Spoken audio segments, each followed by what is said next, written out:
Hello and welcome to today's lesson where we're going to look at an introduction to magnetism, which is part of the magnetic fields topic in AQA A-Level Physics. So in today's lesson we're going to look at identifying the properties of magnetism.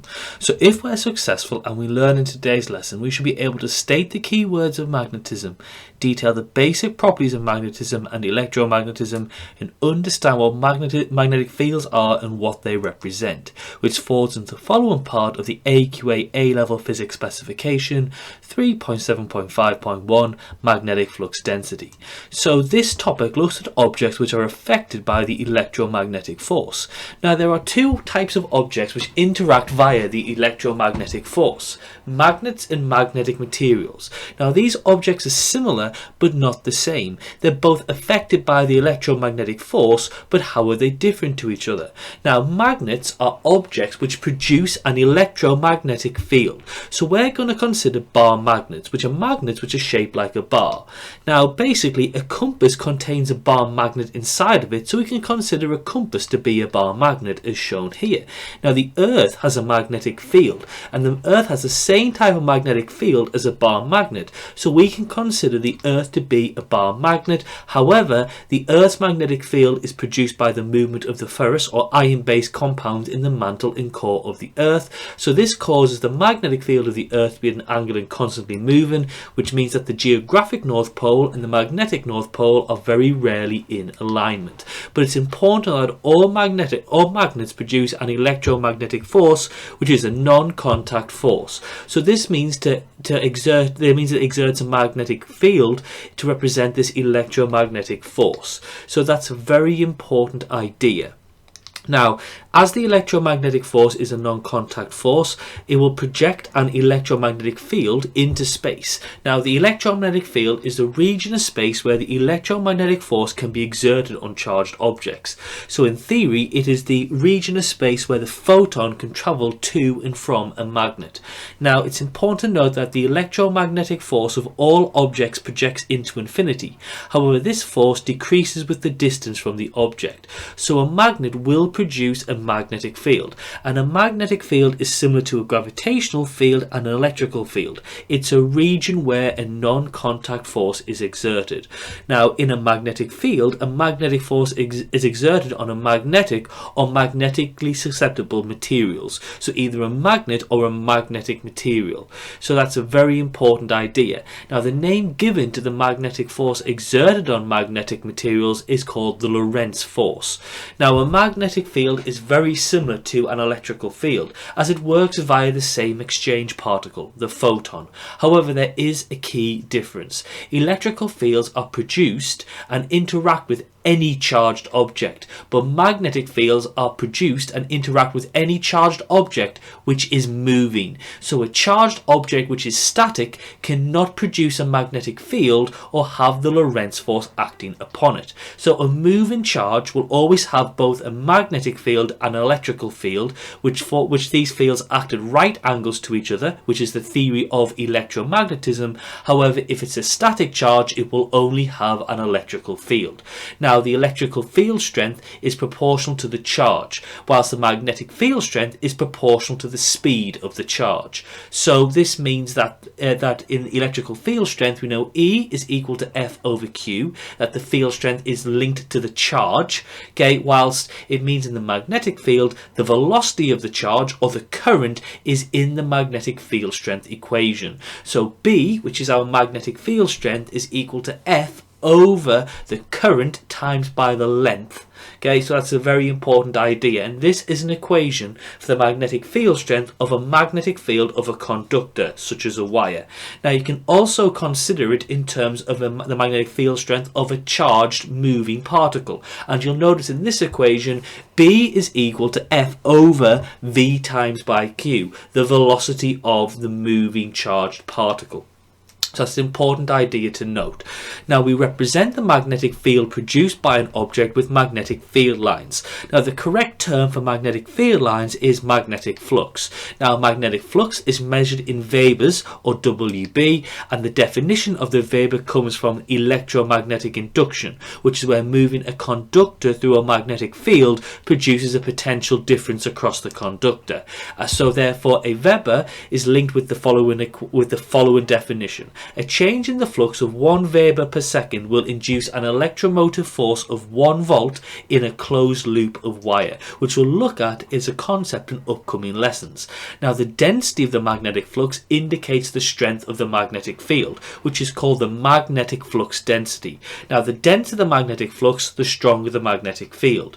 Now the magnetic flux shows the path a positive test charge will take if it is placed there, which is indicated by the direction of the field lines, because a positive charge will be attracted to the south pole, will be repelled from the north pole. Now this is the same notation as the electrical field lines, as they're part of the same phenomena.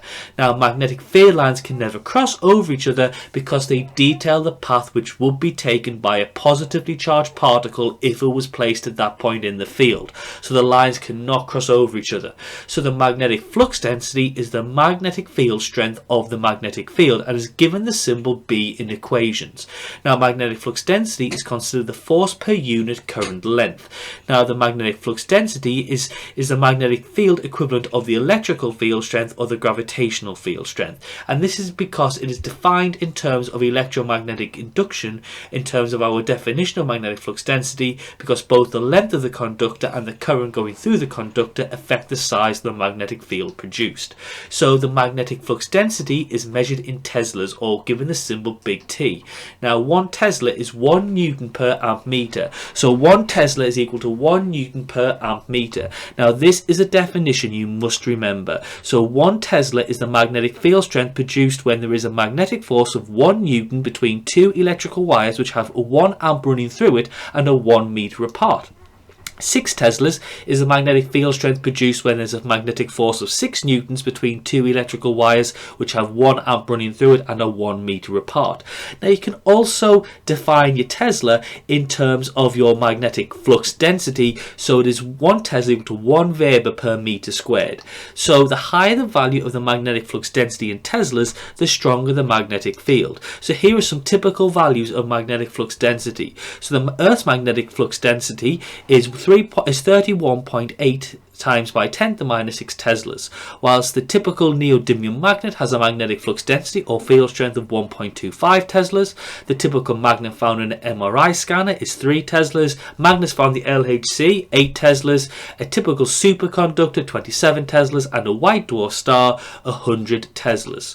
So it's important to note that in a uniform magnetic field, the magnetic flux density is constant because magnetic flux density is the magnetic field strength.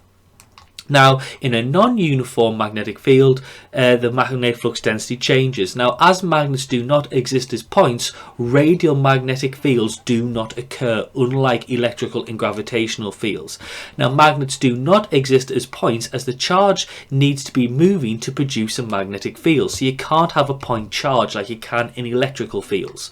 Now, it's important to note that you can observe the magnetic field produced by looking at your magnetic field patterns here. Now, just to note, we define the magnetic north pole as the part of the magnet where the flux leaves the object. Technically, the name for this pole is the north-seeking pole, as it's always pointed towards the north pole of the Earth. And we define the magnetic south pole as the part of the magnet where the field lines enter the object. Now again, technically the name for this pole is the south-seeking pole, as it always points towards the south pole of the Earth.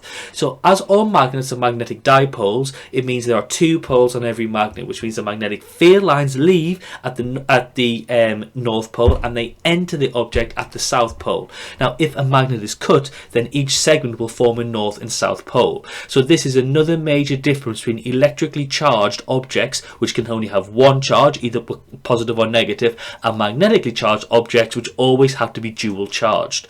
So we can look at a magnetic field of a bar magnet. Now remember, magnets will produce a magnetic field, and remember the magnetic flux will have arrows on them. The flux will come out of north and go into south. The magnetic flux is more concentrated at the poles, because that's where the stronger magnetic field strength is for a bar magnet, and therefore the magnetic field lines can also never cross, because they show the path that a positive charge would take if it was placed at that point in the field. So different magnets will produce different magnetic fields. So we've already looked at the magnetic field of a bar magnet. We can look here at a magnetic field of two charged particles. We can look at the fact that a charged particle has to be moving to experience the magnetic or Lorentz force in a magnetic field, and this is the magnetic field of a current carrying wire, and we can work out the direction with something called the right hand rule, which we'll look at in the next lesson.